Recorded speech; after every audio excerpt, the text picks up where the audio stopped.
L'éditorial du Figaro. La civilisation du livre par Étienne de Montetti. Le souvenir de Georges Pompidou citant Éluard et publiant une anthologie de la poésie française est resté fameux.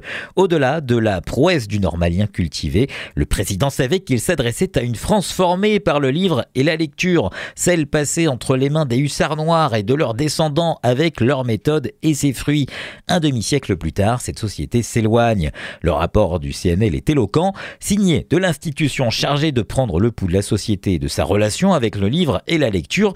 Il révèle le désintérêt grandissant de nos jeunes contemporains pour ce loisir hors programme scolaire. L'image du jeune Sorel plongé dans le mémorial de Sainte-Hélène au point d'en oublier la vie extérieure appartient à l'histoire. La révolution numérique est passée par là.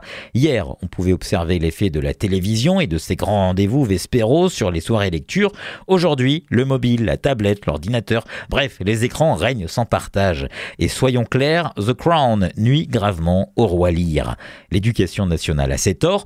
Outre que certaines de ces méthodes d'apprentissage de la lecture continuent de produire des résultats catastrophiques, elle s'est engouffrée sans discernement dans l'accès généralisé aux nouvelles technologies, comme si l'outil, un écran plutôt qu'une page de livre, n'avait aucune incidence sur l'utilisateur. Les conclusions des neurosciences montrent les conséquences, notamment sur la concentration des élèves. Elles sont préoccupantes. Innovation technologique, école, il serait cependant trop facile que chacun s'exonère de sa part de responsabilité dans cette situation, notamment les parents. L'étude du CNL s'intéresse aux jeunes, mais elle pointe aussi les adultes qui en ont la charge. Prennent-ils le temps de lire et quel titre ?